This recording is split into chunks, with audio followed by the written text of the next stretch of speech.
Welcome to Breitbart Texas on Sunday. Today we're talking with Big Jolly journalist David Jennings, publisher and founder, I guess, of BigJollyPolitics. Yes, sir. So I'd like to talk to you a little bit about your organization, your blog site, if you will, and the background and what you're accomplishing there. Tell us a little bit about how you got started in blogging. I'm a computer nerd, so I started actually before there was such a thing called blogs. And we called them weblogs back then, personal journals we put out on the web. Then they became multi-user things, so I got involved in that. In politics, I started in about 2003, and then in 2007 or 2006, I got picked up with Lone Star Times, Dan Patrick's old blog. And so I did that for 3 years, and then I went back out on my own with BigJollyPolitics. And it's also a multi-user blog. There's 4 or 5 of us that write on that. And I just enjoy local politics, and so that's what I really want to push is local and state to some part, but we really like to focus on local as much as we can.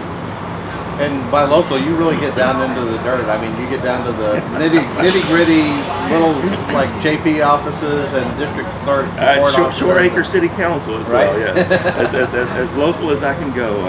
And I think there's a big market for that. Not a market in terms of me making any money. This is a hobby, but obviously local ISDs, that's a huge debt on the backs of Texans, and people don't even know about it. They don't talk about it. And so the smaller cities like Shore Acres, Houston obviously we deal with, and Harris County of course, and some state stuff. But for the most part, the more local that we can go, the better we do.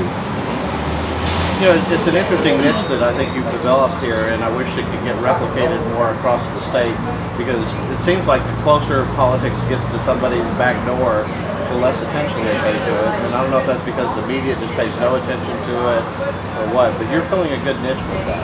Yeah, and it's worked out very well for us, obviously, like we do some state stuff, so we're familiar with state level people as well. But in the county, Harris County is a big county, so there's a lot of opportunity. In Harris County, there's like 40 municipalities or some ridiculous number. So there's plenty of opportunity, not including the unincorporated areas. So yeah, it's a good niche, and it fits me because I like local stuff. I don't really care about high profile. I don't care about being in the spotlight, and neither do our writers. So it works very well for us. And how many writers do you have working for Big Jolly? There's probably 10 with active accounts, and maybe 4 of us that write on a sort of frequent basis. And I'm probably the most prolific of that. But so yeah, 3 or 4 of us that do it on a normal basis. We're always looking for more. Contact me. One of the things that I find interesting in reading your blogs is when you get into either an event or a one-on-one interview with somebody, you really bring out that person's personality and put the viewer in their spotlight like they were actually sitting there watching this event happen. Well, thanks. That's certainly what I try to do. One of the things that I found out through doing what you and I do, and you are now more of a professional than me, but one of the things that I found out is that the more I can't really know a person until I can talk to them. So if I can, and what I tell the people that I interview is, I'm putting your story out there. I'm not here to attack you. I will challenge people, obviously, but I want to put that person's story out there, and like you said, sort of let the reader get a feel that he's in front of that person and learning a little bit more about them. What would you say would be a real success story, something that you've weighed in on from BigJollyPolitics that you think actually moved something and made a difference on? Oh boy, I think there's several of them. Probably the biggest one, in terms of effect on Harris County Republicans, we hear a lot about pay to play, and I've certainly been the mouthpiece of that for the last 7 years and out there. And I think that this year we may have reached a critical mass and not getting rid of that segment, but reducing their influence enough to where that other candidates can feel that they have the ability to get in front of people, and they don't have to couch out of 3 individuals in the county. So I think that's probably been our biggest success as far as just a big topic issue, because not only I've written about it, Ed Hubbard's written about it, Yvonne Larson, Don Hooper, Alvin Walker, Kevin Fulton. Most of the writers on Big Jolly have written about that from time to time. it really is amazing. When I first started looking at local politics, which was kind of, I started looking at national and state politics and worked my way down to local politics. But when I first started looking at it, it was amazing when you look at basically judges and county officials were picked by 3, 4, 5 people in a county of 5 million people, 4 or 5 million people. And because of that, we got some candidates that really didn't represent the values of the Republican Party, and particularly the conservative side of the Republican Party, even though the people picking them were, quote, conservatives. And so I think it's much better, the critical mass, as I said, the more dispersed that choice is, and the more options people have to research people, I think we'll pick better candidates out of that. And I think you've seen that. Certainly we saw it in 10 a little bit of movement in 12 where we, and Obama ran, but we still, and then the county got half of the judges back, and then in this year in 14 we're looking for a very good year. It was interesting watching, I think, the result of your work on that issue, and I credit you a lot for that because you really brought out facts and figures and not just opinion on it, but real meat and potatoes on it, is the dilution of those big 3 slates by all the little mini slates that came up around the county. And that's really where you can effectively knock out the power of those slates, is by creating more of them. Yeah, it's a beautiful thing, isn't it? The dilution, and in some cases, slate confusion.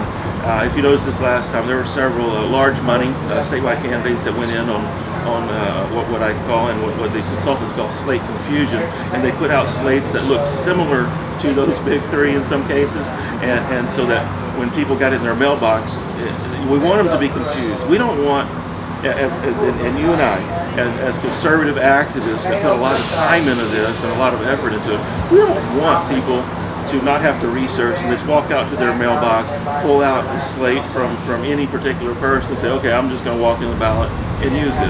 We want them to spread across that. Look at 20 of them. It's a free market. Look at 20 of them and look what they say about the candidates, and then decide, and I think we'll get better candidates from that, and that's the whole goal. What would you say is the overall mission of your blog site? The overall mission, and I've had it on the blog for a while. It's changed from time to time, but the core of it is to give different voices to conservative Republicans. And by that I mean, I've had Black, Hispanic, white, Asian Americans. It doesn't matter. We want different voices in the community, because we think the diversity in the conservative movement is far more diverse than we see in the Democratic Party, for instance. And so we want to highlight that, and I think that is the core of our mission. It's hard. You've done it. This is not easy. We have people that think, okay, I'll start a blog and I'll do this, and then they find out pretty quickly it's a lot harder than it looks. And so we have a lot of those that are transit writers, I call them. They write once or twice and they decide it's not for them. That's okay, because we have their views out there, and their views are going to be there forever.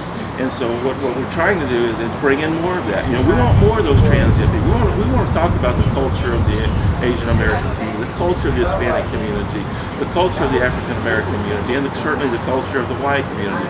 And we want to give people a picture of the different voices of conservative. And one of the things that bugs me about the conservative movement from time to time is what I call the conservative choir. As a matter of fact, I even got a URL for that one time, the conservative choir, because if you don't go along with a certain portion of conservatives, then you are talked about, you're trashed, you're called a liberal or whatever. So what we want to show people is that there is room in this party for a multitude of conservative voices, and we're not liberal. We just have different ideas from time to time on different things, but we agree on 80% of Ronald Reagan core, and so we're giving voice to that. Yeah, I think the word rhino has perhaps become one of the most abused words in the conservative movement. Yeah. And you can disagree on just 1% of one little thing, and all of a sudden your entire conservative credentials are challenged. Right. So, anytime I hear if somebody calls me a rhino, I just laugh and walk away. I'm not even interested in it anymore. Kind of like when the left calls people a racist because you disagree with the president. Right. Exactly. Yeah. You didn't vote for Obama, so you're a racist. Right. Okay. Go away. Yeah. Well, David, BigJollyPolitics.com. I want to invite all of our readers to go there and check out your website. Is there anything else that you'd like to say to the readers of Breitbart Texas? If you want to write, if you got a voice, call me. There you go. thank you for your time. All right. And congratulations on the success of your blog site. Thanks very much.